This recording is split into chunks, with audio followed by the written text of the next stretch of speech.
Chapter 1, Stages. Stages of the dying. Being with someone who is seriously ill can bring many positive things into our lives. It can, however, also bring on a feeling of oppressive despair that colors life in a tone of melancholy.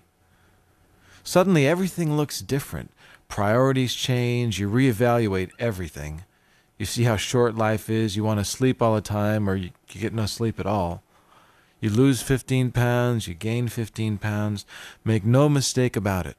Holding the hand of someone as they die is a very, very difficult thing to do. The process wears many people down every day. It's not surprising that the death watch often turns into an earnest, prayerful vigil for a swift end. The journey also brings a variety of stages and emotions for the dying person. Elizabeth Kubler-Ross, author of On Death and Dying, has carefully explained many of these stages.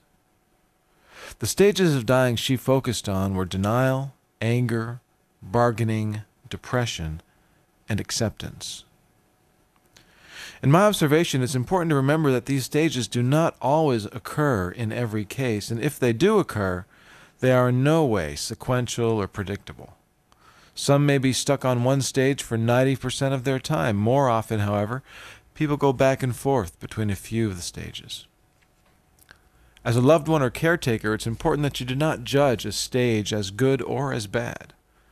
It is what it is, a stage, a moment. Instead, focus on how you can support the person at whatever stage they find themselves and avoid tampering with that stage or their defense mechanisms. In one stage, someone may feel a tremendous amount of anger towards the situation. In another stage, they may turn to religion and hope to strike a deal with God. In addition to this, I have found that a significant number of people go through yet another stage in which they feel strengthened when they nurture their inner spirit. They do this in a variety of subtle activities, taking time to notice the beauty of nature, taking time for meditation, consciously appreciating the kindness of people in their life, relating to people in a more genuine way, and speaking to loved ones and to God with deeper sincerity. These are all soulful expressions of a healthy, genuine, and flourishing spirituality. I call this stage connecting. Stages of the caretaker. Most people aren't comfortable with end-of-life issues. In working on your own acceptance of these issues, you're helping someone through the process, and you're being helped by the process will begin to intersect. If you have someone in your life that is very ill now, you may think you are here to help them at the end of their life.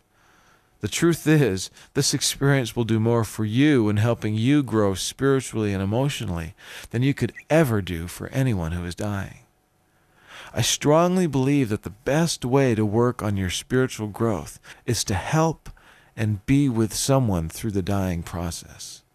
Be there with your heart, and you will never be the same. Here are some of the stages that you might go through as a caretaker. One of the first ones is fear. So often when someone begins helping someone who's seriously ill, they begin with a sense of insecurity. Will I know what to say? Will I know what to do? Do I have the time? Do I have the energy this is going to take? The next stage that people often experience is a sort of honeymoon. After moving beyond the fear and getting a few weeks under your belt, a feeling of confidence may fill your days. It feels good to do things for others. Yeah, it does. There's often a feeling of honest connection and closeness with the ill person. This often brings a strong feeling of self-esteem as you realize how good it is to help someone in such a situation. Another stage may be the roller coaster. Some days you get home and you literally just collapse from exhaustion. Or perhaps the patient's depression kind of rubs off on you. By now, your bonding with the patient has solidified, and you may be sharing in their headaches and their stress and their tension. This is when it's most important to focus on self-care, and we're going to talk more about that in Chapter 4. One of the other stages a caretaker goes through is letting go. There comes a time when the caregiver needs to let go. After taking such an intense journey with another human being, it's understandable that this is a very difficult thing to do. Maintaining a high level of care for the patient while at the same time being mindful of your own self-care is very important. Take time to process your feelings by writing them out in a journal, talking with family or friends, or maybe even joining a support group for caregivers. More than ever, you need support at this time, because if you're not going to take care of you, who is? Another stage that caregivers go through is relief and guilt. Once the ill person has died, it is common to have conflicting feelings. I'm so relieved this is over is often followed by, what am I saying? Which is then followed by, God, I wish she was still here, or, I really miss him. Everyone's timetable for processing feelings of grief and loss is different. Don't be too hard on yourself and try not to set a limit as to the amount of time it will take to heal. It's different in every situation. There is no normal number of days or weeks or years. And when it's time, you'll know. And you'll let go.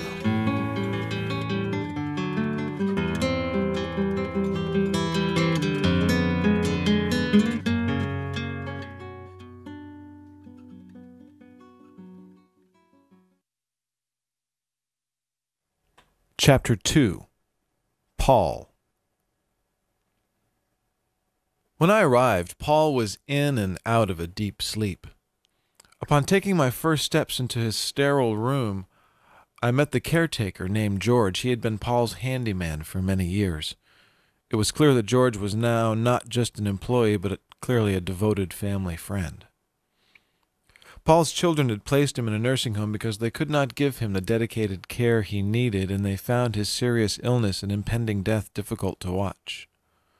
I, like George, was asked to visit Paul in the nursing home in which he had been placed only a week prior. It seemed like Paul had a good arrangement. The family had hired 24-hour caretakers in addition to the 24-hour nurses that were on staff at the nursing home. His children wanted to be sure that Dad, as his daughter said to me, always knew that someone was there for him. George would quietly sit in the room and read or watch TV. The family felt that Paul would appreciate a familiar face when he woke up. However, as George sat in his chair at the opposite end of the room, it was obvious that he was not thrilled about spending his days in a nursing home with a dying friend. He was literally in Paul's room, but physically as far away from Paul as possible. When George left, I took his place in the chair. I thought perhaps he was sitting this far away from Paul at Paul's request. Once Paul finally woke up, I introduced myself and asked if he wouldn't mind that I move the chair right next to his bed. He said that would be okay. So I moved the chair and I placed my right hand sort of on the bed within Paul's reach, just in case he wanted to touch. We talked a little, and before I knew it, he had brought his hand on top of mine and just gave it a light squeeze. The more time I spent with him, the more I came to see how starved for affection he really was. When Paul was awake, he would often reach over and touch my hand. We would talk about whatever he had the energy for or interest in. Once in a while, I would ask him a question. Are you in any pain? Are you thirsty? Is there anyone you'd like to see or talk to today? We had some really great conversations in those last days. We talked about his favorite hobby, which was fly fishing. We talked about what it was like to be a father, what his kids were like, his grandkids, what he did for work, and so on. He was still working on the inventory of his life, and he would sometimes just talk on and on until he literally would put himself to sleep. I just listened and nodded my head and asked an occasional question. I enjoyed spending time with Paul. Since the nursing home was only minutes from my apartment, I was able to spend some time with him every day. I began to feel that he was approaching his final days because his breathing pattern had drastically changed. His body was just worn out. Sometimes when he was awake and we would talk, I could sense his loneliness and his apprehension about what was happening to him. Sometimes I could sense his fear.